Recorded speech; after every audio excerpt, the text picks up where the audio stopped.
anak keluarga kerajaan Allah. Selamat berkumpul kembali, selamat beribadah kembali, bergabung bersama kami di IC Korea. Mari kita saat teduh sejenak, mari kita ucapkan syukur, mari kita siapkan hati kita dimanapun kalian berada. Mari kita hormati Tuhan kita untuk mengambil waktu, mengambil spesial momen ini buat Tuhan kita. Kami belajar terima kasih. Oh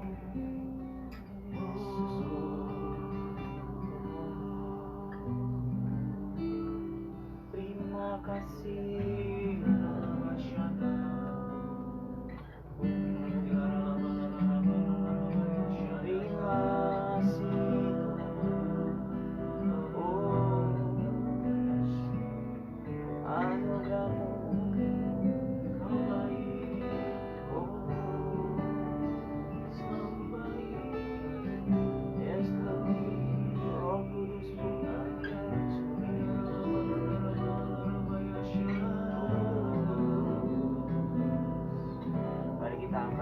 Kita. Tuhan Yesus, kami ingin bersatu hati Bapa untuk berdoa buat segala bangsa di dunia ini Bapa. Kami percaya matamu detik-detik ini, di akhir-akhir waktu ini Engkau sedang memperhatikan khusus Bapa buat anak-anakmu ini Bapa. Banyak orang yang mungkin sedang bingung, banyak orang yang merasa kekosongan, banyak yang orang mungkin mencari kebenaran. Inilah saatnya Bapa untuk kemuliaan Tuhan dan kedaulatan Tuhan, otoritas Tuhan untuk lebih lagi dideklarasikan Bapa. Kami percaya Bapa di tengah pandemi ini setiap bangsa tergoyahkan, tapi ada satu hal yang tidak mungkin tergoyahkan, yaitu Tuhan Yesus kita. Yesus, kami percaya Bapa Engkau sedang menjamah setiap negara Bapa, setiap benua, ke seluruh penjuru dunia Bapa. Engkau sudah mempersiapkan suatu rencana yang luar biasa untuk kemuliaan-Mu Bapa. Tuhan Yesus berkati Bapa setiap tenaga medis yang ada. Tuhan Yesus berkati secara khusus buat pemerintahan-pemerintahan yang ada Bapa, supaya mereka lebih bijaksana lagi, supaya mereka lebih tulus lagi untuk melayani masyarakat ya Bapa. Di mana detik-detik ini Bapa, masalah-masalah ekonomi, masalah-masalah hal yang terdampak dari pandemi ini Bapa tidak akan mungkin terkalahkan, tapi kami percaya Bapa Tuhan Yesus ada. Tuhan Yesus akan menyatakan kedaulatannya Tuhan Yesus.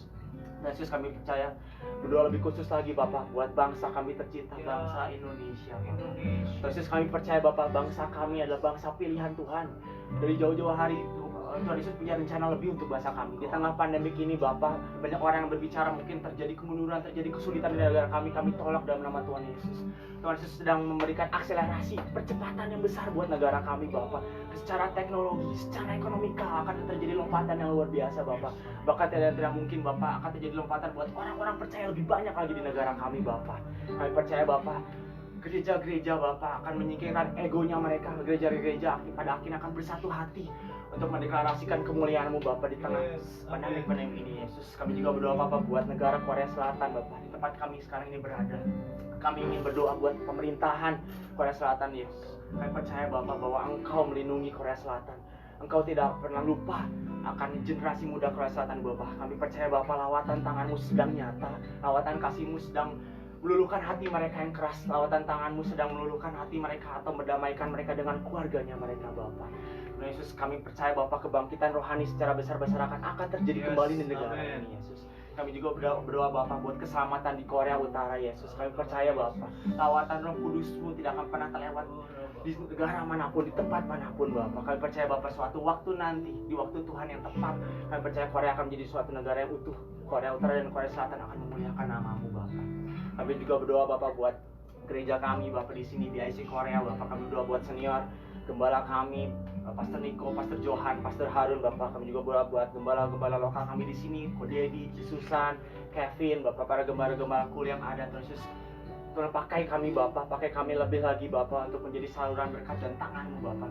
Jadikan kami gembala yang humble, jadikan kami menjadi gembala yang baik Bapak, supaya kami juga siap untuk menerima domba-domba yang sedang mencari jalan, mencari gembala yang sesuai untuk mereka digembalakan Bapak. Jadikanlah kami itu Bapak, jadikan kami bait Allah-Mu Yesus. Kami berdoa juga Bapak untuk para jemaat yang sekarang sedang online Bapak. Kami percaya Bapak lawatan kasih-Mu tidak akan pernah kekurangan, lawatan kasih-Mu tidak akan pernah terlepas dari tempat manapun mereka berada Bapak. Walaupun mereka sedang di kamar mereka masing-masing, Roh Kudus tercurah, Roh Kudus tercurah Bapak. Segala mereka yang sedang mengalami kebingungan, segala mereka ingin hatinya disegarkan. Segala mereka yang mungkin mengalami stuck dalam kehidupannya sekarang pun akan terjadi mujizat yang nyata. Tuhan Yesus sedang melawat kalian.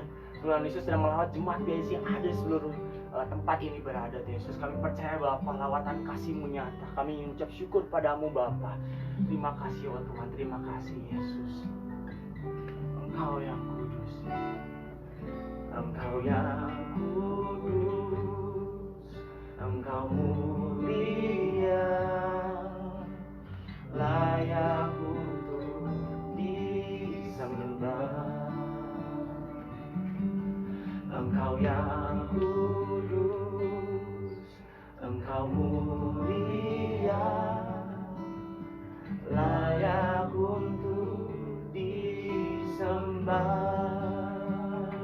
Engkau yang kudus, Engkau yang kudus, Engkau mulia, katakan yang layak disembah, layak untuk disembah.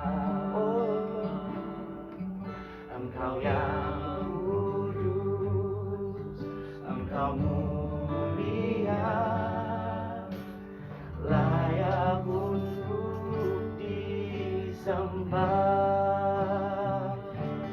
Yesus Tuhan, kemuliaan, tahta-Mu dipenuhi sembahan umat-Mu. Yesus Raja, penuh kemuliaan. Tuhanku berkuasa, Tuhanku berkuasa, ku puji selamanya. Yes Lord, hanya Engkau Tuhan kami yang kudus. Mari dengan lebih lagi, yang lebih terus lagi katakan, Engkau yang kudus, Engkau mulia, layak untuk disembah. Engkau yang kudus, Engkau mulia, layak untuk disembah. Yesus Tuhan, kemuliaan, tahta-Mu dipenuhi sembahan umat-Mu. Yesus Raja, penuh kemuliaan. Tuhanku berkuasa, yes, Tuhanku berkuasa, dipuji selamanya. Yesus Tuhan, Yesus Tuhan, oh kemuliaan, tahta-Mu dipenuhi sembahan umat-Mu. Yesus Raja, penuh kemuliaan.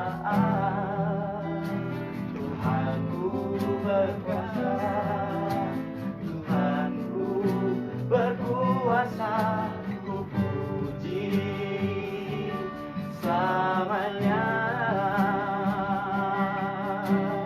Ku puji Engkau Yesus yang kudus, sang berkuasa. Nama-Mu ditinggikan, nama-Mu ditinggikan, Yesus. Oh,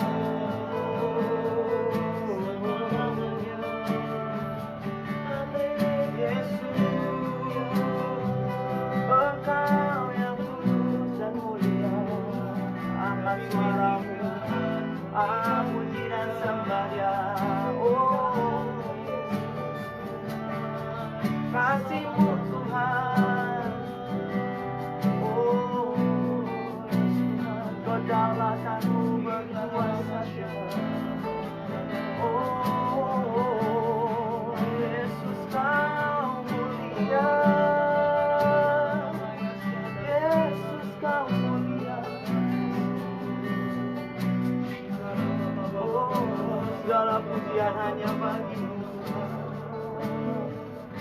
segala pujian dan syukur bagimu.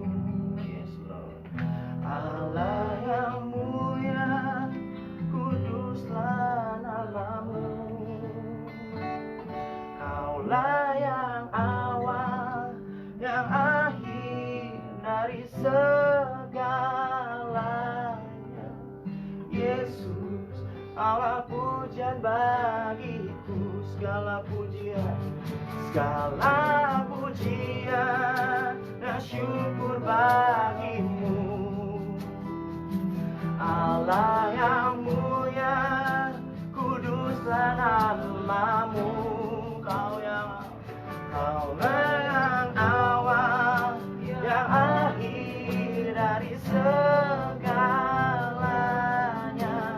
Yesus, kaulah pujian bagiku, segala pujian dan syukur bagimu. Allah yang mulia, kuduslah namamu. Kaulah yang awal dan akhir bagi segalanya. Yesus, kaulah pujian bagiku. Kaulah yang awal dan akhir dari segalanya. Yesus, kaulah pujian bagiku. Kaulah yang awal, yang akhir dari segalanya. Yesus, kaulah pujian bagiku. Haleluya.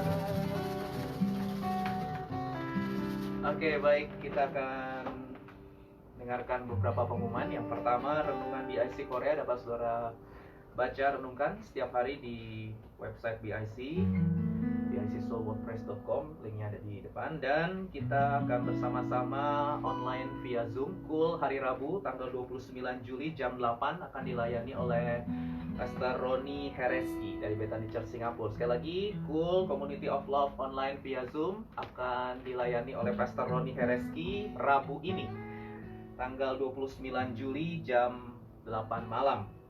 Oke, hari ini kita mau berdoa untuk saudara kita yang berulang tahun di bulan Juli. Dan ada satu orang yaitu Joshua, tanggal 20 Juli yang lalu berulang tahun. Dan hari ini kita mau mendoakan Joshua. Dan juga ada apresiasi gift untuk Joshua. Silahkan boleh maju ke depan. Oke, Jos, selamat ulang tahun ya. Oke. Kita mau berdoa untuk Joshua. Mari sama-sama kita angkat tangan kita. Bapa, kami bersyukur untuk Joshua 20 Juli berulang tahun, 1 tahun Tuhan percayakan usia, katanya umur panjang di tangan kanan, kekayaan hormat di tangan kiri, bertambah 1 tahun, bertambah juga kasihnya kepada Tuhan dan kepada sesama manusia seperti yang mengasihi dirinya sendiri. Dan biarlah Tuhan terus mengerjakan perkara yang bernilai kekal dalam hidupnya, kekuatan, kesehatan, dan damai sejahtera, sukacita, hikmat Tuhan. Selama dia studi S2 di Korea ini, Tuhan membuat dia berhasil, bahkan di tengah mungkin juga banyak tantangan Tuhan, tapi Engkau menguatkan, meneguhkan hatinya supaya dia tidak menjadi lemah dan putus asa, tapi terus berpengharapan, rohnya menyala-nyala, hidupnya jadi blessing sampai seluruh rencana dan kehendak Tuhan digenapi sempurna dalam hidupnya. Terima kasih, dalam nama Bapa, Anak, Roh Kudus, kami lepaskan berkat yang terbaik buat Joshua. Haleluya. Amin. Amin.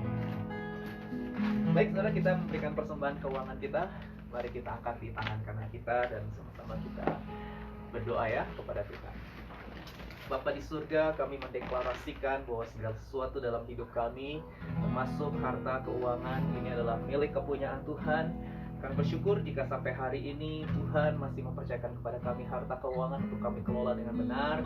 Dan kami mau Tuhan memberi dengan sukacita, karena kami tahu pemberian ini akan mendukung pekerjaan Tuhan, untuk kami memuridkan bangsa-bangsa, memuridkan orang-orang yang Tuhan percayakan untuk kami layani Tuhan di gereja lokal kami BIC Korea dan juga gereja pusat kami BCS Bethany Church Singapura. Dengan sukacita kami mau memberi. Haleluya. Dalam nama Yesus, semua yang sukacita katakan amin.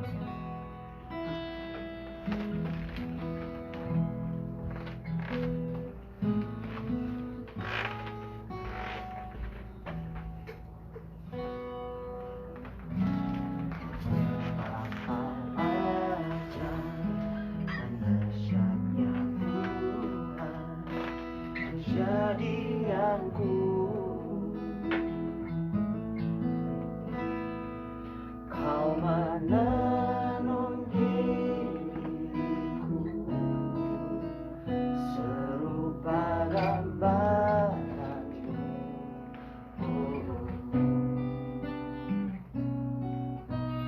Sungguh berharga di matamu Tuhan kehidupanku. Kau membawa hatiku mendekat erat dengan hatimu. Betapa ajaib dan dahsyatnya Tuhan kejadianku. Kau menenun diriku serupa gambaranmu.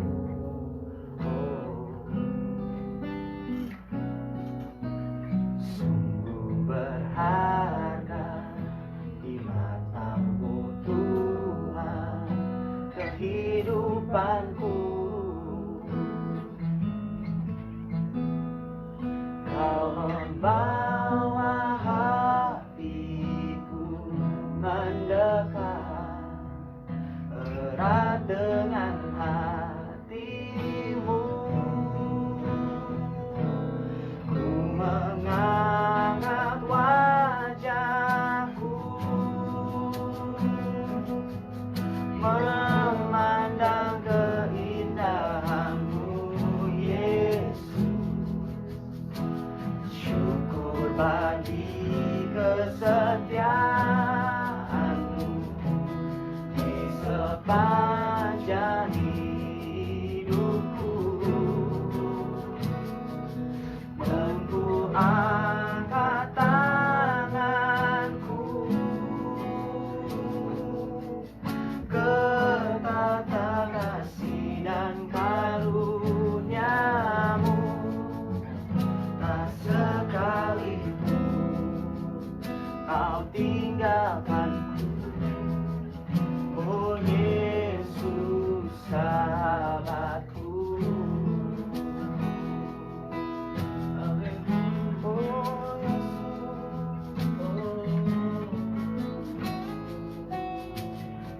dengan iman katakan, betapa ajaib dan dahsyatnya Tuhan kejadianku. Yes Lord, kau menenun hidupku, kau menenun hidupku serupa gambaranmu.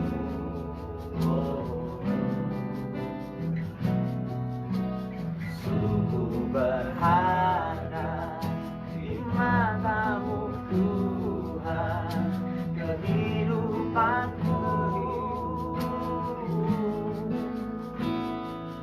Kau membawa hatiku mendekat erat dengan hatimu.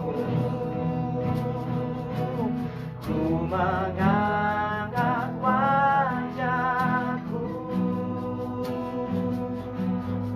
memandang keindahanmu Yesus.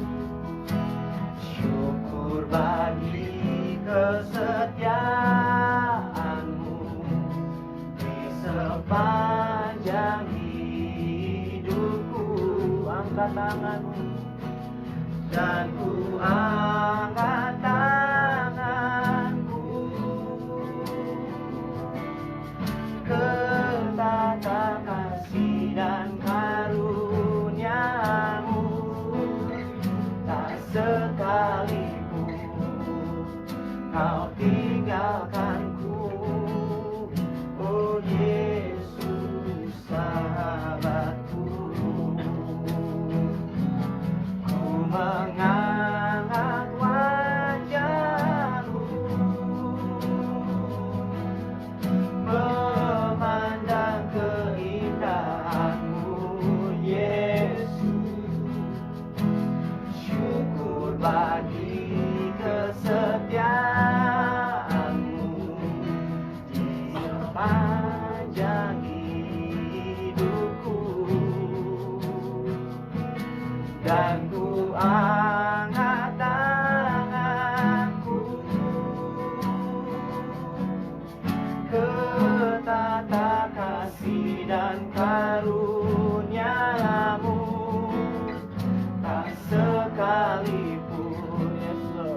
Kau tinggalkanku. Oh Yesus sahabatku, tak sekalipun Kau tinggalkanku, tak sekalipun Kau tinggalkanku, tak sekalipun Kau tinggalkanku. Oh Yesus sahabatku. Haleluya, kami sembah Engkau. Haleluya, terima kasih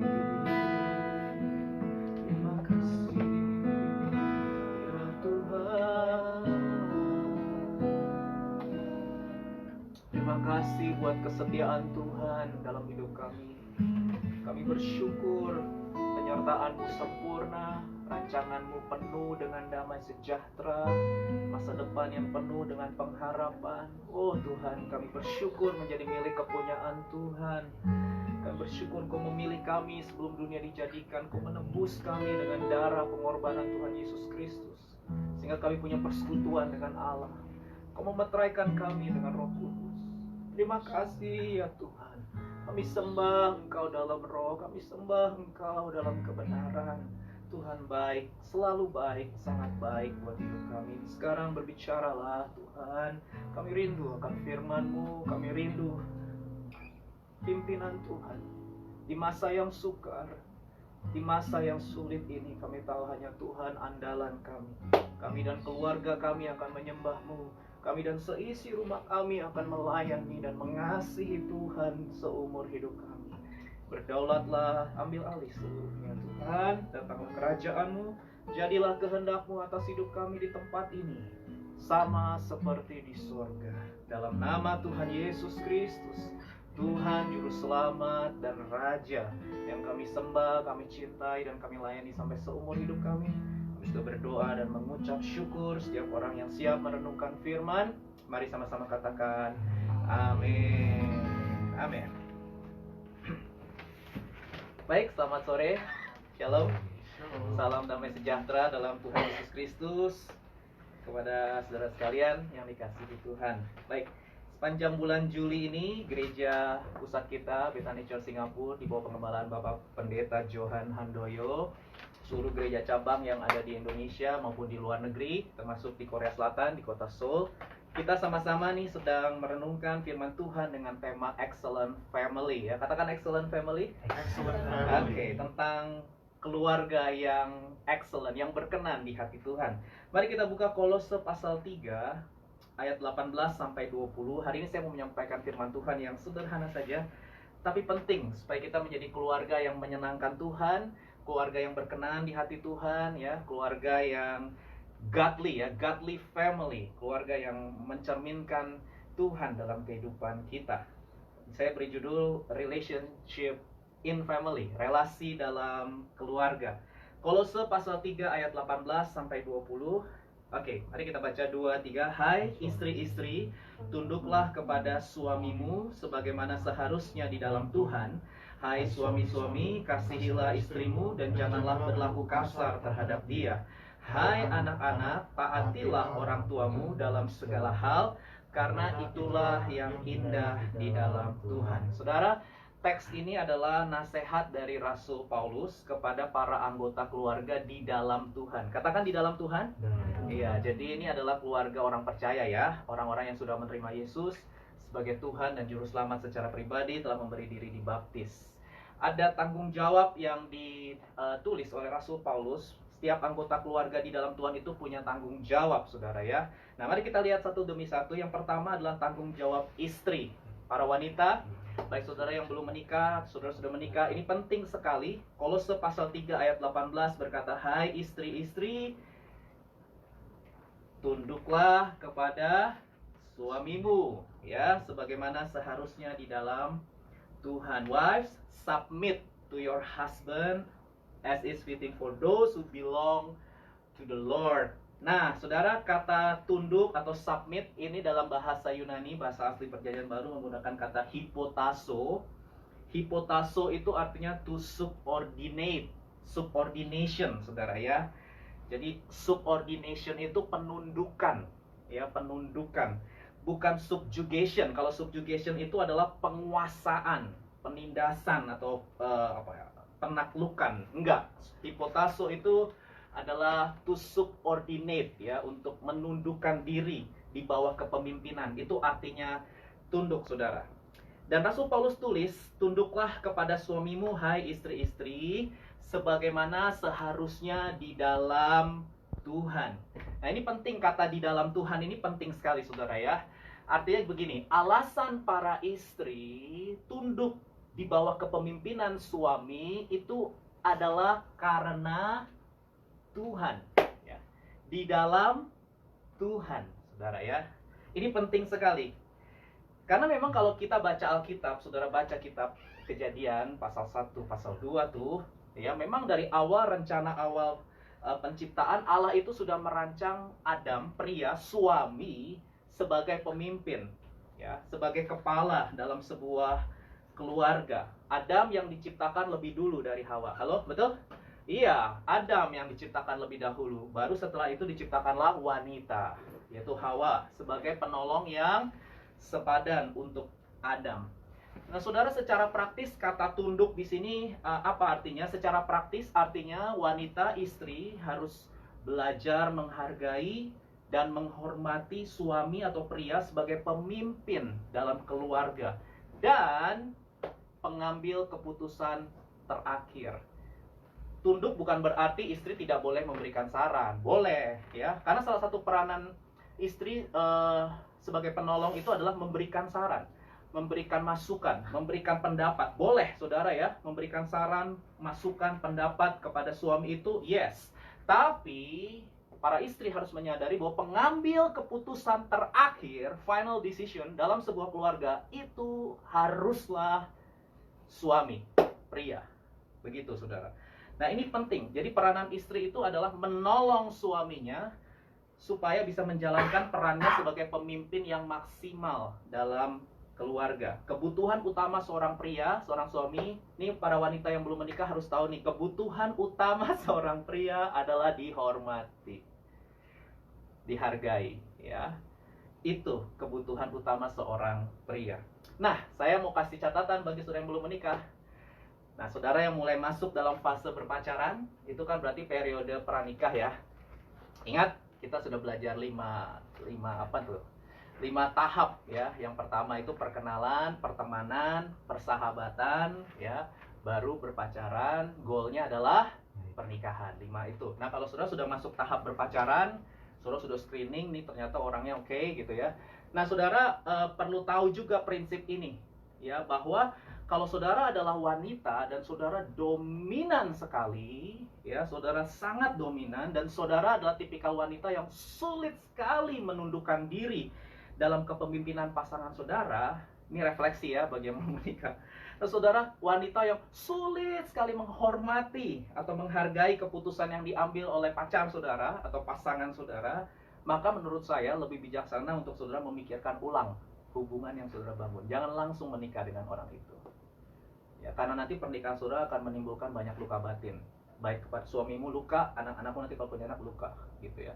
Jadi mungkin ini boleh jadi bahan refleksi. Karena Alkitab sudah mengatur kalau istri itu harus tunduk sama kepemimpinan suami. Ya. Oke. Yang kedua, sekarang tanggung jawab suami. Kolose 3:19 berkata, hai suami-suami, kasihilah istrimu dan janganlah berlaku kasar terhadap dia. Husbands, love your wives and do not be embittered against him. Ya, agak beda ya terjemahannya bahasa Indonesia sama bahasa Inggris. Oke, nanti saya akan jelaskan. Bahasa Inggris lebih mendekati bahasa Yunani, saudara ya. Don't be embittered, jangan sampai kau mengalami kepahitan gitu. Bukan kasar ya. Oke. Nah, saudara, tanggung jawab suami terhadap istri adalah mengasihi. Katakan mengasihi. Kata mengasihi ini dalam bahasa Yunaninya pakai kata agapau. Agapau itu berhubungan dengan kasih Kristus. Ya, kasih Kristus itu paling tidak ada 2. Yang pertama unconditional love. Wow. Ya, kasih yang tidak bersyarat. Makanya kan dalam janji nikah, walaupun dalam susah, senang, suka, duka, kaya, miskin, sehat, sakit. Nah, itu agapau, saudara. Itu adalah unconditional love. Ya, aku akan mengasihimu, aku akan setia padamu sampai maut memisahkan kita. Ya, harus mulai ingat-ingat nih sekarang ya, yang udah mau merencanakan. Yang kedua, yang pertama tadi apa? Unconditional love. Yang kedua, self-giving love. Katakan self-giving love, ya. Kasih itu selalu memberi. Kalau nafsu apa? Nafsu selalu mengambil, menuntut untuk keuntungan diri sendiri. Tetapi kasih itu adalah sebuah kesediaan untuk berkorban bagi kepentingan orang lain. Because love desires to give. Ya, kasih selalu ingin memberi. Makanya kan di minggu pertama saya bilang, sebelum saudara making relationship, saudara harus pastikan dulu komplit, utuh. Ya, saudara harus mengalami dulu kasih Kristus supaya saudara mengalami keutuhan. Karena kalau saudara utuh, saudara komplit, saudara baru bisa memberi. Karena kita nggak bisa memberi apa yang kita nggak punya. Kalau kita sendiri masih kekurangan kasih, kita nggak akan bisa mengasihi. Orang yang tidak merasa dirinya dikasihi, dia akan sulit mengasihi orang lain gitu. Jadi saudara harus mengalami dulu nih perjumpaan nih secara pribadi dengan kasih Tuhan. Nah, kalau saudara sudah mengalami kasih Tuhan, ya my heart is full. Nah, full itu penting. My heart is full with love and desires that will know no end. Nah, saudara sudah penuh dengan kasih Tuhan, ya. Tiap hari nyanyinya Christ is enough for me. Nah, kalau udah begitu bagus. Artinya saudara sudah penuh kasih Tuhan karena Tuhan itu cukup buat hidup saudara. Nah, baru saudara bisa making relationship, ya. So, baru saudara bisa memberikan apa? Kasih kepada orang lain. Karena hubungan yang sehat itu kan adalah hubungan memberi, saudara, ya. Hubungan yang sehat itu adalah hubungan yang membangun. Nah, tanggung jawab suami adalah menyalurkan kasih Kristus yang sudah ada di dalam hatinya itu kepada para istri. Dan kalau saudara baca Efesus pasal 5 ayat 25, hai suami, dikatakan oleh Paulus, kasihilah istrimu sebagaimana Kristus telah mengasihi jemaat. Wow. Ya, kita ini tipologi Kristus, woi. Ya, para pria, para suami sebagaimana, ya. Berarti analoginya kan Kristus. Sebagaimana Kristus telah mengasihi jemaat dan telah menyerahkan dirinya bagi jemaat, saudara. Perhatikan kata menyerahkan diri. Ya, menyerahkan diri ini penting. Para pria sebelum menikah, ini harus jadi refleksi. Saudara bersedia nggak menyerahkan dirimu untuk istrimu, untuk anak-anakmu? Bersedia nggak? Punya nggak hati yang rela berkorban? Kalau saudara masih egois, saudara masih me, myself, and I, jangan menikah. Karena itu akan menimbulkan luka batin. Ya, kita udah belajar minggu lalu tentang fatherless generation. Tuh, kenapa bisa sampai jadi anak-anak mengalami hati yang rusak, ya? Kenapa kita lihat dunia ini peradabannya makin lama makin mengerikan, orang-orang makin senang berkelahi, memfitnah, membenci, dengki, iri hati, kasih satu sama lain. Kenapa? Karena keluarga, ya saudara, ya. Itu sebabnya penting sekali sebelum saudara memutuskan untuk berkeluarga, sebelum saudara memutuskan untuk menikah, saudara pikirkan baik-baik. Pria, punyakah engkau hati yang rela berkorban untuk orang lain? Ada sebuah quotes yang saya kutip dari Rabi Yahudi. Rabi itu guru orang Yahudi, Jews, yang berkata gini, wanita itu tidak diciptakan dari tulang kepala sehingga wanita itu lebih tinggi dari pria. Juga wanita tidak diciptakan dari tulang di kaki supaya bisa diinjak-injak sama pria. Yang diinjak-injak iblis aja, ya. Tetapi wanita itu diciptakan dari tulang rusuk supaya dekat dengan hati untuk dicintai sedap, ya. Jadi wanita itu kebutuhan utamanya disayang. Kalau pria kebutuhan utamanya dihargai, dihormati. Jadi wanita kalau mau melukai hati pria, hina dia, ya. Jangan hargai, jangan hormati, pasti terluka. Sama, wanita itu kebutuhannya disayang, dicintai. Gimana bisa membuat wanita terluka? Ya, ketika engkau tidak menyayangi dan mencintai dia. Itu penting, saudara harus tahu. Nah, di Kolose 3 ayat 19 dikatakan, hai suami-suami, kasihilah istrimu dengan kasih Kristus, ya. Unconditional love, self-giving love, dan janganlah berlaku kasar terhadap dia. Terjemahan ini kurang tepat, saudara. Janganlah berlaku kasar terhadap dia, karena dalam bahasa Yunaninya itu pikaneste pro autas, artinya do not be embittered, ya. Itu lebih, tadi saya pakai bahasa Inggris lebih tepat. Jangan sampai engkau mengalami kepahitan. Ternyata yang berpotensi mengalami kepahitan dalam keluarga adalah suami, saudara. Ya suami, saya pikir, saya coba baca komentari, saya coba baca di Google, saya cari di Google, saya baca komentari. Saudara, wow, menarik juga. Jadi ternyata Rasul Paulus sudah bisa memprediksi gitulah. Rasul Paulus kan kasih nasihat ini karena dia bisa memprediksi ternyata suami itu bisa kepahitan sama istrinya, saudara ya. Kenapa? Karena sekali lagi saudara harus ingat, saya pernah share tentang dysfunctional family ya, minggu kedua. Karena setelah kejatuhan manusia dalam dosa, itu wanita akan birahi, itu bukan nafsu seksual, tapi birahi itu adalah the desire to control. Wanita itu setelah jatuh dalam dosa, itu punya kecenderungan nggak mau tunduk sama pria. Jadi wanita itu punya kecenderungan untuk menguasai pria gitu ya, mengontrol pria. Jadi nggak mau merendahkan diri di bawah kepemimpinan, nggak mau. Jadi salah satu akibat kejatuhan dosa, wanita yang mau jadi kepala. Makanya ada gerakan feminisme di dunia ini ya, mungkin sudah tahu. Salah satu ekspresi feminisme adalah mereka menghapus peranan pria sebagai pemimpin. Mereka bilang enggak, wanita yang jadi pemimpin, wanita yang jadi kepala. Itu gerakan feminisme dan itu cukup di dunia ini cukup populer. Mereka akan menolak apa yang diajarkan oleh Alkitab ini ya, bahwa pemimpinnya pria gitu ya. Mereka akan menolak. Nah itu sebabnya saudara, ada kemungkinan memang, makanya Rasul Paulus kasih nasihat ini, jangan sampai pria kepahitan ya, karena memang ada kemungkinan begini, kemungkinan pria harus siap nih, jaga hati.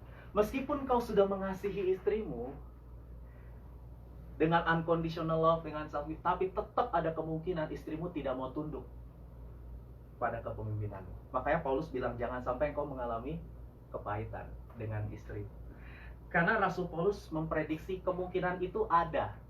Nah, kalau kita mengasihi istri, kemudian istri kita nggak mau tunduk sama kita, kan kita tetap nggak bisa berlaku kasar sama dia. Kan harus mengasihi. Halo? Betul nggak?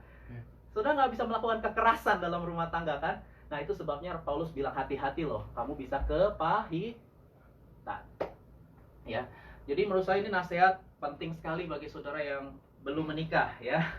Ini penting kalau dalam periode pacaran, nih sekali lagi bagi yang belum menikah ya, kalau saudara berpacaran dalam periode pranikah dan saudara lihat pacar saudara ini dominan sekali, ya wanita yang saudara senang ini, yang saudara sayang ini, wanita yang dominan sekali, tidak mau tunduk, tidak mau menghargai saudara, tidak mau menghormati kepemimpinan saudara, maka sebagai hamba Tuhan, saya boleh ya memberi nasihat, lebih baik saudara pikirkan ulang hubungan saudara. Jangan cepat-cepat menikah dengan orang itu. Karena ketika saudara menikah dengan, kalau saudara bilang cinta ya, if love is blind, ya cinta itu katanya buta ya.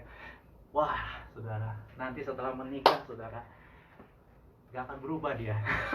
Saudara jangan bilang, wah nanti aku doakan, aku puasain, dia pasti bisa dari istri gladiator menjadi istri yang lemah lembut ya. Oh, saudara, ya kita nggak bisa mendahulukan Tuhan, karena perubahan hidup seseorang itu adalah anugerah Tuhan dan respon dari orang itu sendiri. Saudara nggak bisa mengubah orang.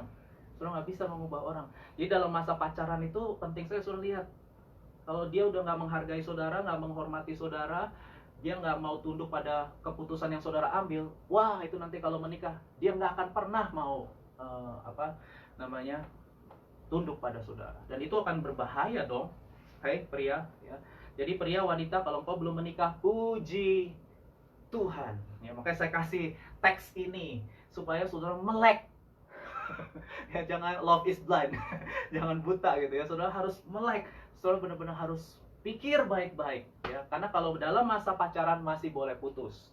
Dalam periode pranikah masih boleh putus. Tapi kalau saudara sudah mengikat perjanjian pernikahan, diberkati, wah, saudara tidak boleh bercerai. Apapun alasannya. Karena Allah membenci perceraian.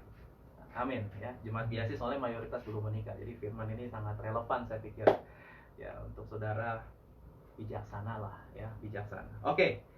Baik, yang terakhir adalah tanggung jawab seorang anak. Nah, kita semua nih ya, keluarga inti kan berbicara soal ayah, ibu, dan anak kan. Oke. Kolose pasal 3 ayat 20 berkata, hai anak-anak, taatilah orang tuamu dalam segala hal. Karena itulah yang indah di dalam Tuhan. Obey your parents in everything. Saya agak, kalau taat sama orang tua saya setuju. Tapi kata in everything itu agak mengganggu saya. Ya, obey your parents in everything, ya, dalam segala hal. Itu cukup dalam segala hal gitu ya. Tapi kalimatnya tidak selesai karena ada tulisan karena itulah. Nah, ada lanjutannya, ya. Karena itulah yang indah dalam Tuhan. Dalam bahasa Inggrisnya tuh for this pleases the Lord. Jadi sekali lagi senternya tetap Tuhan. God is the center. Ya, makanya saya bilang ini semua bicara dalam koridor dalam Tuhan, di dalam Tuhan.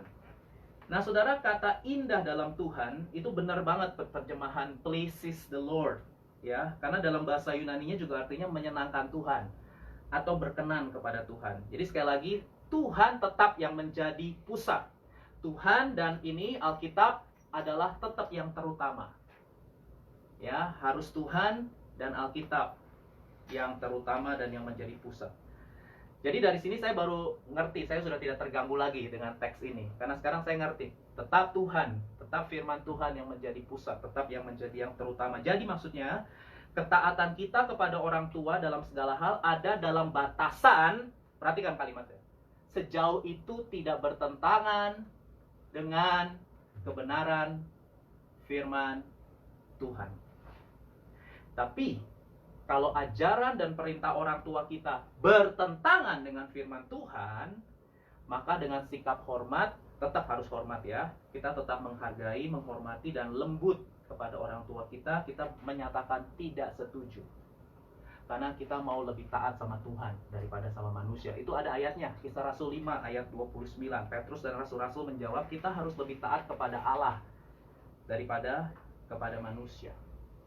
Sampai kalau orang tua saudara memberikan ajaran atau perintah yang bertentangan dengan firman Tuhan, saudara boleh menyatakan ketidaksetujuan saudara. Contoh, kalau orang tua saudara meminta saudara untuk meninggalkan Yesus, mungkin nggak itu? Mungkin nggak orang tua meminta saudara meninggalkan Yesus? Mungkin. Ya mungkin saja. Ya, makanya Yesus bilang di Lukas pasal 14 ayat 26, kalau engkau mengikut aku, tidak membenci bapak, ibu, istri, anak-anak, saudara laki-laki, perempuan, bahkan nyawamu sendiri, kau tidak dapat menjadi muridku. Bukan berarti Yesus mengajarkan kita harus benci dalam arti kepahitan sama orang tua. Enggak, kata benci di sini lebih tepat itu bahasa idiom, ungkapan, artinya prioritas. Tetap prioritas kita satu-satunya, ya, yang ku andalkan, tetap Tuhan yang terutama.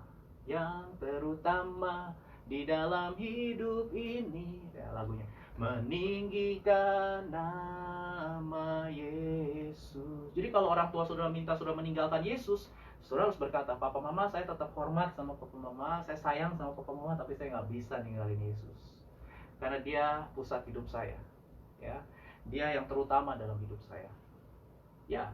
Atau kalau orang tua saudara minta saudara bersaksi dusta, itu melanggar firman nggak? Orang tua saudara meminta saudara membenci, balas dendam maksud saya. Ayo. Mencuri, membunuh. Mungkin nggak? Mungkin saja. Ya, mungkin saja. Dan kita tahu itu semua bertentangan dengan firman Tuhan, maka kita harus berkata tidak setuju dengan mereka. Tapi, kalau ajaran dan perintah orang tua kita tidak bertentangan dengan firman Tuhan, maka kita harus taat pada orang tua kita. Ya, jadi saudara harus bisa bedain antara taat dengan hormat. Ya, saya ambil sebuah quotes yang bagus nih, saya kutip dari seorang hamba Tuhan. Beliau berkata begini, walaupun orang tua tidak secara mutlak selalu menerima ketaatan anak-anak, namun, perhatikan nih kalimatnya, mereka patut dihargai dan dihormati secara mutlak dan tanpa syarat. Oke, coba kita lihat Ulangan pasal 5 ayat 16. Ulangan pasal 5 ayat 16. Hormatilah ayahmu dan ibumu, seperti yang diperintahkan kepadamu oleh Tuhan Allahmu, supaya lanjut umurmu dan baik keadaanmu di tanah yang diberikan Tuhan Allahmu kepadamu. Honor your father and mother, as the Lord your God command you. Jadi saudara harus tahu nih, honor the parents, apa menghormati orang tua, itu adalah perintah Tuhan. Katakan perintah Tuhan. Itu adalah kehendak Tuhan. Itu adalah keinginan Tuhan. Ya. Jadi saudara harus ngerti, menghormati orang tua itu bukan karena tekanan, bukan karena paksaan dari orang tua. Menghormati orang tua juga bukan karena tuntutan budaya, tuntutan masyarakat. Ya, kita tahu masyarakat ini mengajarkan nilai ini, khususnya Asia. Yang Asia sangat menekankan ini. Ya, tetapi kita menghormati orang tua karena kita tahu bahwa itu adalah kehendak Tuhan, karena itu yang diinginkan Tuhan. Karena itu adalah perintah Tuhan. Amin. Dan perintah menghormati orang tua ini adalah perintah yang bersifat mutlak. Katakan mutlak, absolute and unconditional. Absolute and unconditional. Artinya menghormati orang tua itu mutlak dan tidak bersyarat. Ya, kalau taat kita bersyarat. Kalau taat, kalau tidak bertentangan oke, tapi kalau bertentangan enggak. Tapi kalau hormat, kalau menghargai orang tua itu absolute and unconditional. Ya, karena Alkitab tidak memberikan penjelasan. Hormatilah ayahmu dan ibumu jika mereka adalah ayah ibu yang baik. Jika mereka layak dihormati, jika mereka pantas dihormati. Tidak ada ayatnya, saudara. Tidak ada keterangannya.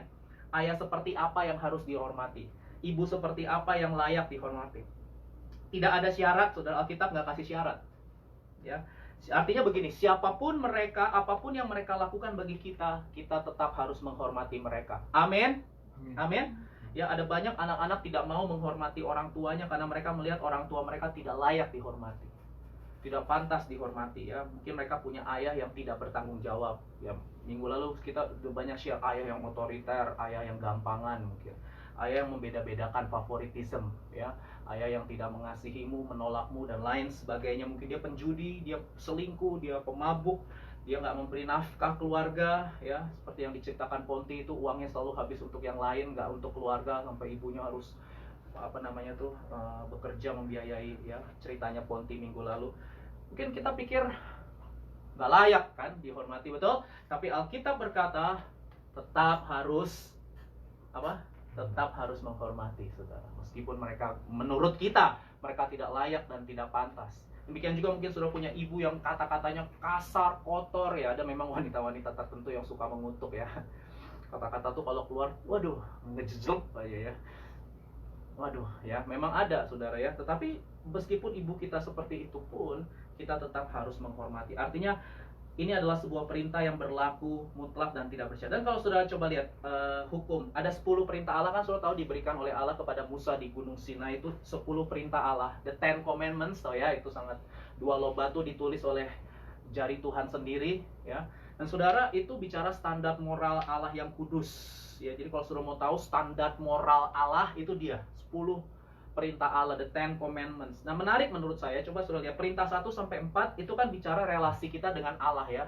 Yesus menyimpulkan dengan kasihilah Tuhan Allahmu dengan segenap hati, jiwa, kekuatan dan akal budi. Itu bicara vertical relationship, hubungan kita dengan Allah. Isinya, jangan ada padamu Allah lain, jangan membuat bagimu patung, jangan sujud menyembah, jangan menyebut nama Tuhan Allahmu dengan sembarangan, ingat dan kuduskan hari Sabat. Ini semua hubungan kita dengan Tuhan. Loving God. Katakan loving God. Nah, menarik saudara, perhatikan perintah 5 sampai 10. Ya, perintah 5 sampai 10 itu bicara tentang relasi kita dengan sesama manusia, ya. Yesus menyimpulkan dengan kasihilah sesama manusia seperti kau mengasihi dirimu sendiri, loving others. Katakan loving others, ya. Loving God and loving people, ya. Loving God and loving others. Nah, saudara, menarik karena perintah 5 sampai 10, ya. Itu di perintah yang kelima itu perintahnya isinya adalah hormatilah ayahmu dan ibumu. Baru ada perintah jangan membunuh, jangan berzina, jangan mencuri, jangan mengucapkan saksi dusta, jangan mengingini rumah sesamamu dan seterusnya. Saudara, menurut saya ini unik, ya. Hormatilah ayah dan ibumu ini diletakkan di bagian awal dari perintah yang mengatur kita dengan relasi dengan sesama manusia. Benar nggak? Yang pertama kan di bagian awal, sebelum yang ini dulu. Ya, hormatilah ayahmu dan ibumu, saudara. Artinya begini, perintah hormati ayahmu dan ibumu itu jadi fondasi. Perintah awal soalnya, itu menjadi fondasi untuk saudara bisa melakukan perintah selanjutnya. Jangan membunuh, jangan berzina, jangan mencuri. Kalau yang ini nggak berhasil, nggak mungkin berhasil juga yang di bawah itu. Nangkep ya?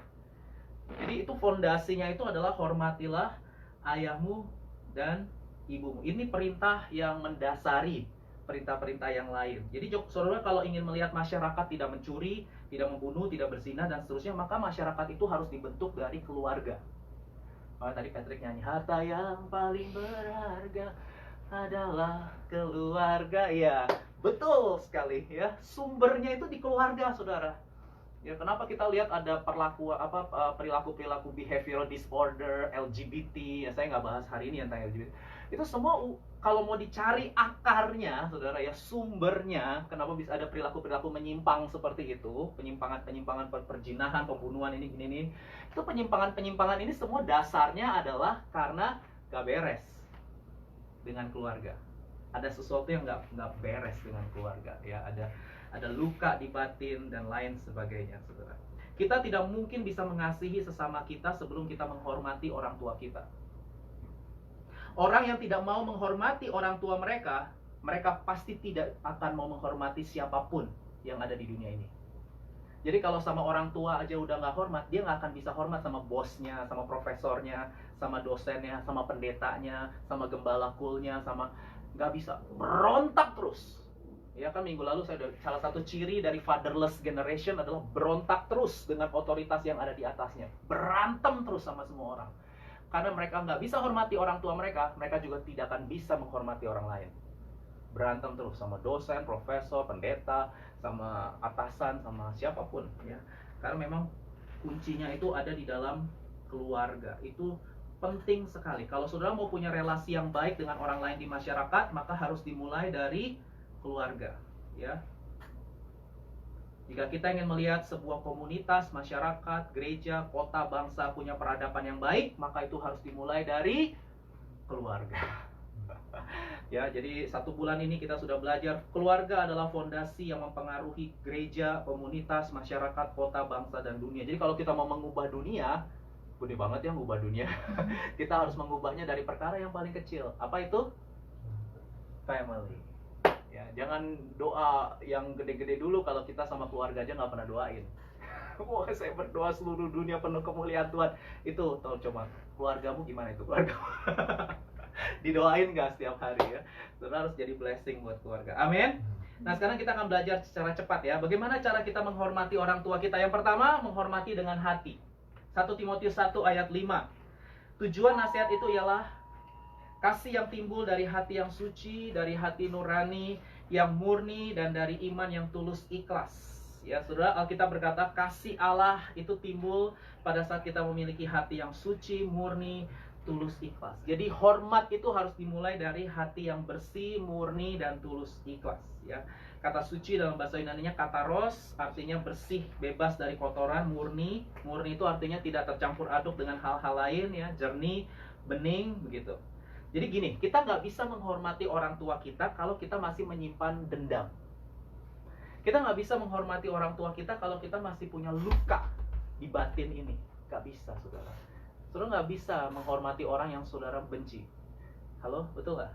Yang saudara, ya, saudara terluka, saudara nggak. Orang yang hatinya terluka itu selalu cenderung melukai orang lain.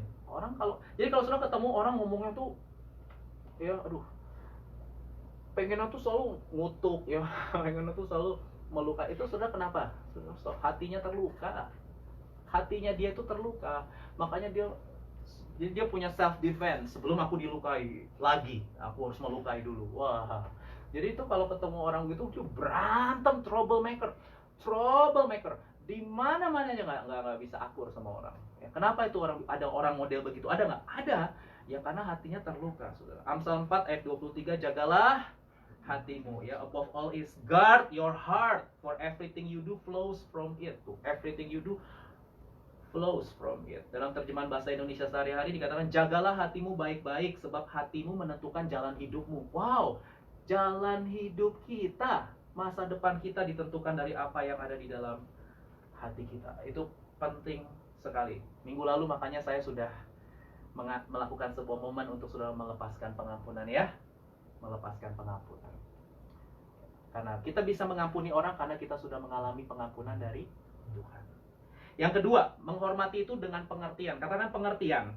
Pengertian artinya kita mau belajar memahami dan mengerti keadaan dan latar belakang dari papa mama kita. Tiba-tiba tidak terjadi dengan tiba-tiba. Tuh Stephen sampai apa? Tiba-tiba tidak terjadi dengan tiba-tiba. Jadi saudara harus mengerti kalau orang tua saudara itu kasar, orang tua saudara itu keras, orang tua saudara otoriter, orang tua saudara mungkin gampangan, cuek, nggak peduli dengan saudara. Itu tidak terjadi tiba-tiba. Saudara harus lihat engkong emak, your grandfather and your grandmother. Ya. Saudara harus lihat papa mamanya orang tua saudara gitu. Karena itu kan saya udah bilang minggu lalu, itu tuh siklus turun temurun gitu loh. Kenapa mereka memperlakukan kita seperti itu? Karena mereka diperlakukan seperti itu oleh orang tua mereka, ngerti ya? Kenapa mereka ngomongnya kasar? Ya karena orang tua mereka memperlakukan mereka dengan kasar. Kenapa ngomongnya keras? Kenapa ngomongnya kotor? Iya karena caci maki itu juga yang mereka terima dari orang tua mereka gitu. Jadi menghormati itu harus dimulai dari sebuah pengertian. Coba cek latar belakang, ya, latar belakang dari orang tua sebelum orang tua saudara, ya. Ada beberapa alasan kenapa orang tua jadi pribadi yang begitu ya, keras, kasar, otoriter. Satu, mereka belum kenal Tuhan. Karena kalau udah kenal Tuhan pasti berubah. Tapi kalau orang belum kenal Tuhan, belum mengenal kebenaran, ya gimana? Ya begitu jadinya karakternya. Yang kedua, karena hasil didikan dari orang tua mereka, yang tadi saya udah ceritakan. Yang ketiga, karena mereka tidak pernah diajarin bagaimana menjadi orang tua yang baik. Zaman itu ya belum ada. Kalau sekarang sudah tinggal ke Google, ke YouTube, ya ampun, itu semua tentang cara mendidik, parenting, wah banyak banget saudara. Kalau sekarang tuh kita udah kebangetan kalau masih ada orang tua yang tidak tidak bisa, karena itu di YouTube, di Google, ya wah banyak banget teori-teori yang sudah bisa mengedukasi kita untuk menjadi orang tua yang baik. Tapi papa mama kita zaman dulu YouTube, Google belum ada. Ya, yang mereka tahu siapa? Ya papa mama mereka doang gitu. Ya kalau papa mama mereka nggak tahu kebenaran, ya udah akhirnya mereka jadi kayak begitu. Jadi kalau sudah bisa memahami, maka konflik itu akan berakhir. Ada sebuah quotes yang berkata, pengertian itu menyelesaikan konflik. Kenapa konflik itu berkepanjangan? Karena nggak ada pengertian. Nggak ada satu orang yang mau belajar untuk memahami, mengerti latar belakang dari orang. Kenapa ya orang itu berperilaku seperti itu? Kok orang ini kasar ya, ngomongnya kotor terus ya. Sudah, kalau udah mulai itu bagus, sudah mulai ada pengertian itu bagus ya. Jadi saudara bisa mulai mengasihi dia loh. Oh ternyata dia terluka. Belief system saudara berubah. Tadinya belief system emang dasar orang ini nyebelin dan lalu-lalu. Tapi kalau sudah mulai ada pengertian, nggak lagi ngomong begitu. Saudara akan ngomongnya gini, aduh kasihan ya orang ini. Dia nggak pernah dididik, dia nggak pernah dikasihi sama orang tuanya. Makanya dia jadi pribadi yang seperti itu. Nah itu langsung muncul yang namanya kasih, compassion, belas kasihan. Ya, saudara ngerti, oh penyebab dia seperti ini, oh aduh ternyata dia pernah mengalami trauma. Kenapa dia jadi sangat protektif begini? Protektif banget, posesif banget. Oh ternyata dia pernah mengalami trauma di masa kecilnya. Pernah diperlakukan secara tidak semestinya dan lain sebagainya. Wah saudara kalau udah ngerti gitu, saudara bisa mengasihi. Bukan hanya orang tua saudara bisa mengasihi semua orang. Karena semua orang itu berperilaku seperti itu tuh tidak tiba-tiba. Saya ulangi lagi nih, tiba-tiba tidak terjadi dengan tiba-tiba. Itu ada proses di belakangnya. Kenapa orang bisa seperti itu? Nangkep ya saudara ya. Dan itu sangat penting sekali dalam relationship, pengertian satu sama lain. Salah satu ciri orang dewasa adalah pengertian. Dewasa cirinya tanggung jawab, menguasai diri. Tapi salah satunya lagi adalah pengertian. Kalau saudara punya pengertian, saudara punya tanggung jawab, self control, saudara orang yang dewasa. Ya. Yang ketiga, menghormati dengan perkataan. Roma 14 ayat 19. Sebab itu marilah kita mengejar apa yang mendatangkan damai sejahtera dan yang berguna untuk saling membangun. Katakan saling membangun. Iya. Bukan saling meruntuhkan ya. Tanya sama sebelah kamu yang mana. Saya berdoa kita adalah orang-orang yang suka saling membangun. Amin. Ya, nggak ada bully-bulian di gereja ya, nggak ada saling menghina ya, nggak ada ya. Nggak ada saudara ya, karena kita semua saling menghormati, kita saling membangun satu sama lain ya. Ada 3 kata kunci dalam relationship. Ingat saya selalu katakan ini, 3 kata kunci kalau saudara mau punya long term relationship sama orang lain. 3 ini ya. Yang pertama adalah sorry. Harus sering saudara ini ngomong sorry, minta maaf ya, mian hamida. Miane. Ini harus sering ini. Yang kedua adalah please. Ya, please. Tuhan tolong dong, minta tolong. Minta tolong. Patrick minta tolong. Iya. Jangan pet gitu, jangan begitu ya. Tapi Pat minta tolong. Ya, saya sendiri masih belum sempurna dalam hal ini, masih banyak salah-salah, tapi saya terus belajar. Please. Please. minta tolong please ya. Terus kalau udah ditolong bilang thank you, terima kasih. Masih saya lihat di jemaat biasa masih ada yang nggak bilang thank you, masih. Ya mungkin memang princess ya, maksudnya ya nggak pernah dididik sama orang tua untuk itu. Memang saya bisa memahami ada orang tua yang nggak didik anaknya untuk bilang thank you, memang ada. Jadi itu sampai gede, jadinya kalau dikasih sesuatu apa ya udah diem aja, kayak merasa aku memang layak dan pantas menerimanya gitu ya. Jadi saya bisa ngerti gitu, makanya pengertian itu menyelesaikan konflik. Ya, tapi kalau saudara jemaat BIC, saya akan terus ajarkan ini, karena ini nggak cuma berguna untuk short term, tapi ini long term di marketplace, di dunia bisnis, dimanapun nanti saudara bekerja apa, saudara harus tiga ini three magic words ya, bukan hanya dalam hubungan suami istri, hubungan keluarga, orang tua anak, enggak, tapi ini berlaku dalam segala hubungan. Please, sorry, thank you. Itu magic words ya. Kata-kata ini penting saudara ya, kata-kata ini sangat penting. Richard M. DeVos berkata, kalimat afirmasi yang membangun kepada keluarga akan membuat semangat dan rasa percaya diri bangkit. Kan patah semangatku, semangat, fighting ya, kan hilang kekuatanku ya, sugoeso. Itu bagus tuh orang-orang Korea ya, orang-orang Korea bagus punya budaya ekspresi untuk membangun dan membuat mereka mampu melewati keadaan yang sulit ya. Contoh kalimat afirmasi kepada orang tua, pernah nggak sudah ngomong, papa thank you ya, papa tuh papa yang hebat buat saya dari kecil, papa jagain saya, lindungin saya. Mama thank you ya, mama lo wanita hebat ya, mama aku kagum sama mama. Ngomong gitu nggak sama orang tua saudara ya, mumpung mereka masih hidup. Kalau mereka sudah meninggal, saudara mau bikin kuburan miliaran pun gak ada gunanya saudara. Kalau saudara mau menghormati orang tua saudara tuh hormati saat mereka masih hidup, bukan nanti saat mereka sudah meninggal. Ada orang anak-anak bikin kuburan orang tuanya tuh sampai miliaran triliunan rupiah karena mau menghormati, ya sudah meninggal saudara ya.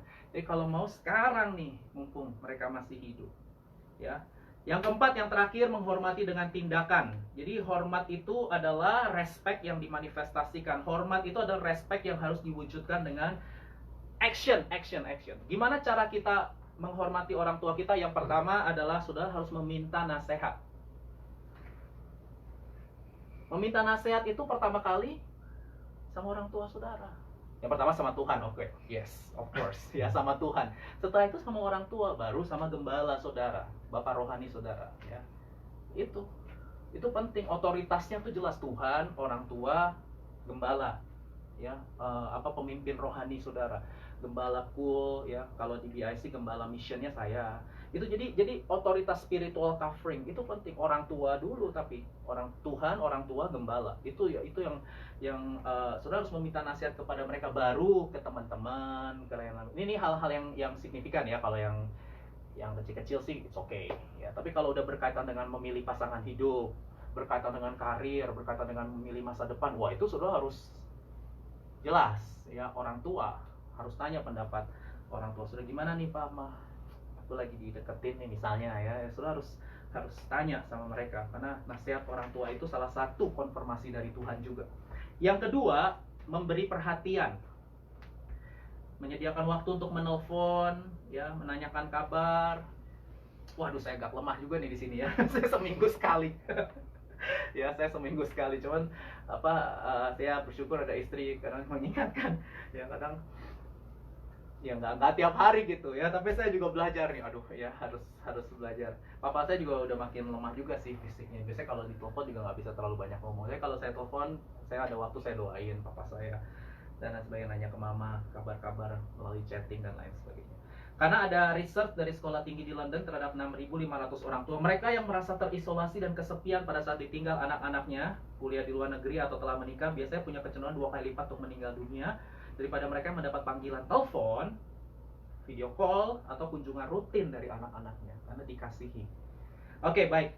Saya akan closing dengan ini, Joshua ya, ulang tahun 20 Juli. Joshua 24 ayat 14 sampai 15. Ini ada lagunya ya, dibuat oleh Robert and Leah, Pastor Robert and Pastor Leah.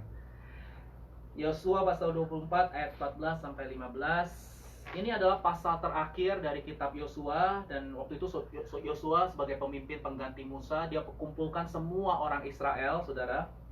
Lalu Yosua mengingatkan akan kasih setia Allah yang telah menyertai orang Israel keluar dari tanah Mesir dan membawa orang Israel masuk tanah perjanjian atau tanah Kanaan. Selanjutnya Yosua mengingatkan bahwa Allah itu sudah memberikan kepada kalian tanah perjanjian, tanah Kanaan, ya, seperti yang dijanjikannya. Bahkan kalau sudah baca kitab Yosua, semua suku Israel itu mendapatkan milik pusaka mereka masing-masing. Tuhan itu setia sekali dengan janjinya, ya. Yosua juga mengingatkan bahwa dalam perjalanan keluar dari tanah Mesir menuju tanah Kanaan, bangsa Israel itu mengalami banyak sekali tantangan. Halo, betul ya?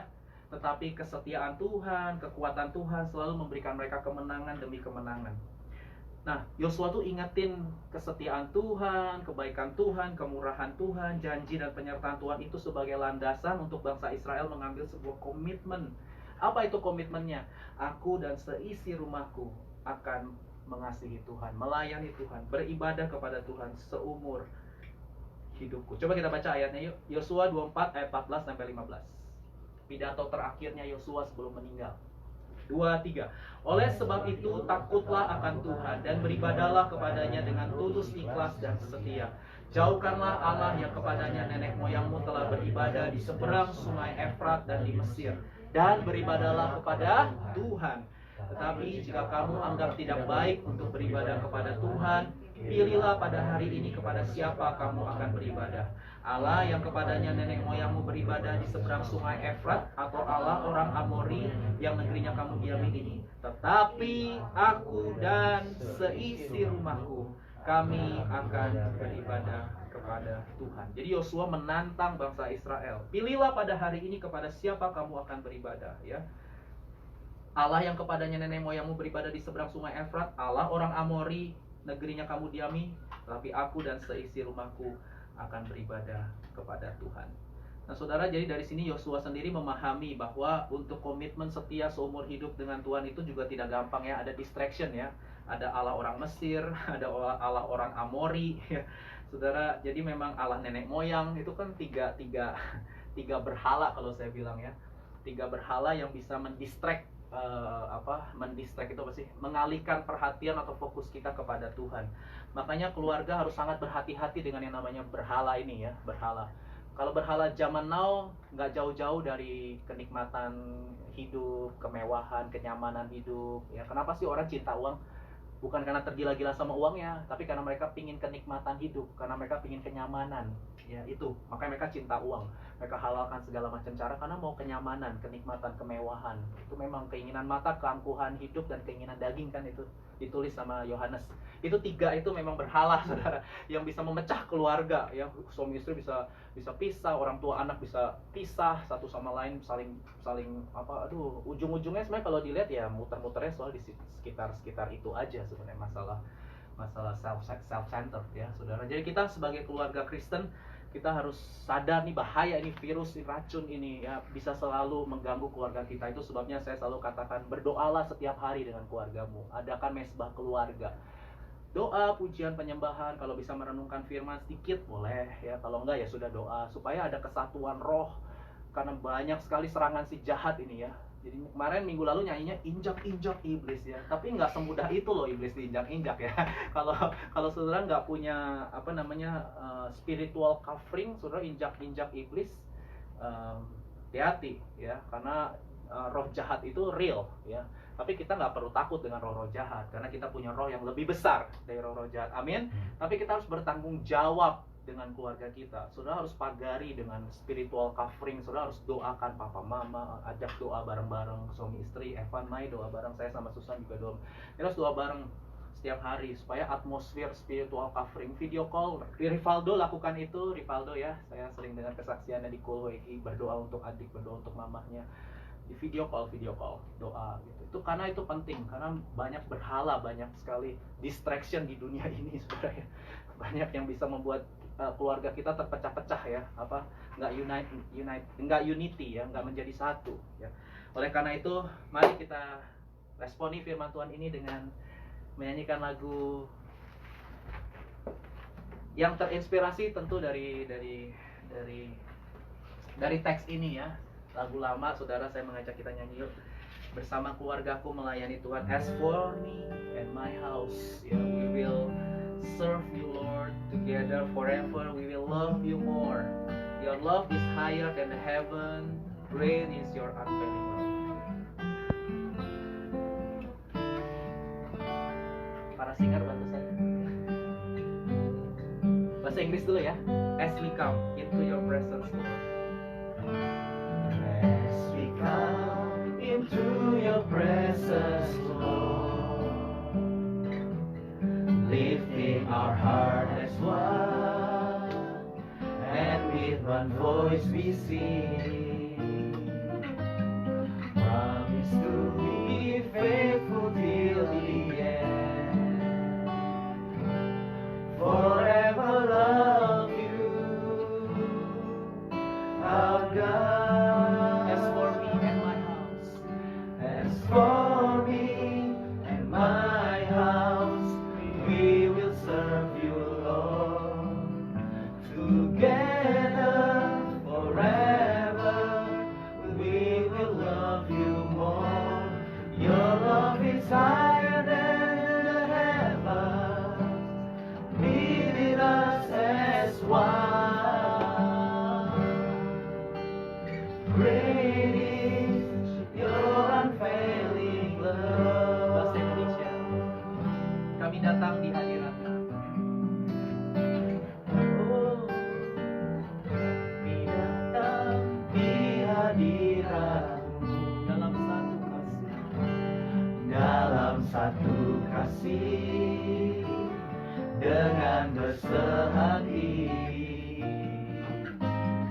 berjanji setia sampai akhir. Ini komitmen kami, Tuhan. Mengasihimu,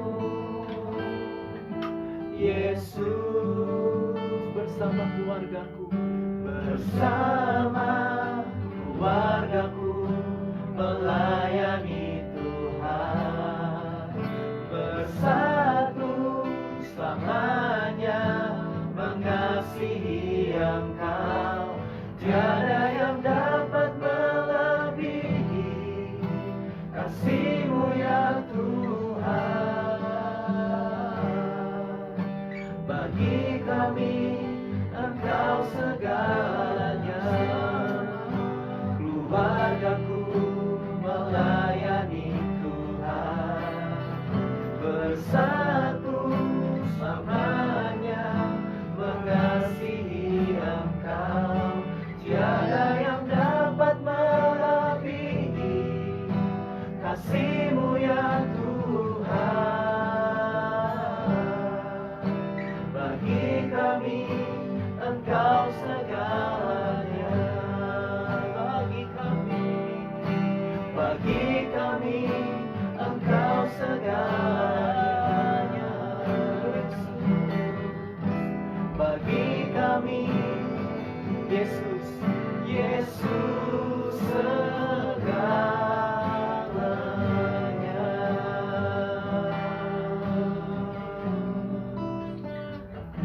Berapa banyak dari saudara yang hari ini mau mengambil komitmen? Saudara mau sebagai wanita, saudara tunduk kepada pria, tunduk kepada pasanganmu, pada suamimu. Sebagai pria, sebagai suami, saudara mau mengasihi istri, menyerahkan diri, berkorban untuk istri dan anak-anakmu. Dan sebagai anak, kita mau taat kepada orang tua kita. Sejauh itu tidak bertentangan dengan firman Tuhan, kita harus taat dalam segala hal. Dan kita mau menghormati, kita mau menghargai mereka dengan hati yang murni, dengan pengertian, dengan perkataan yang membangun, dan dengan tindakan.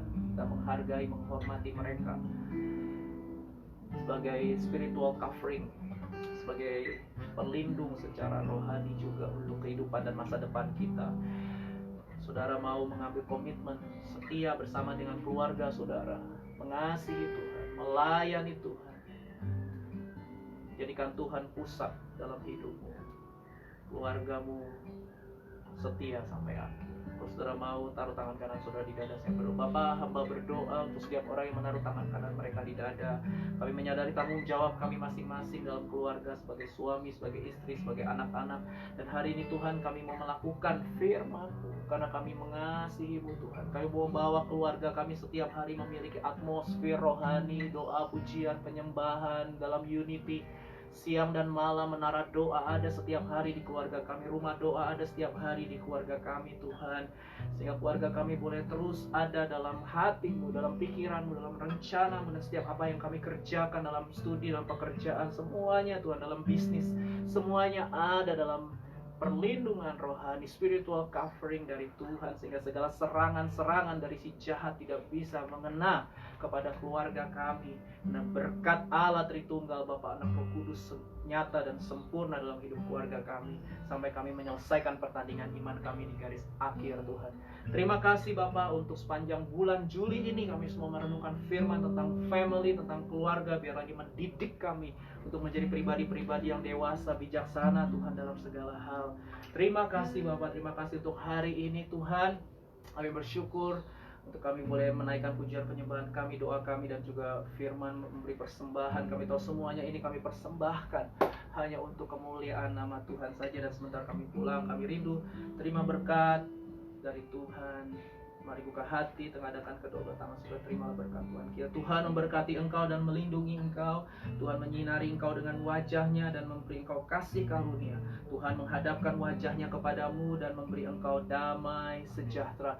Pulanglah, kasihilah Tuhan Allahmu dengan segenap hati, jiwa, kekuatan, dan akal budimu. Dan kasihilah sesamamu manusia seperti engkau mengasihi dirimu sendiri. Mulai dari sekarang sampai Maranatha, datanglah segera ya Tuhan Yesus. Kami semua merindukanmu. Dalam nama Yesus, semua yang menjadi keluarga yang berkenan di hati Tuhan, sama-sama katakan amin. Amin. God bless you. Keep winning.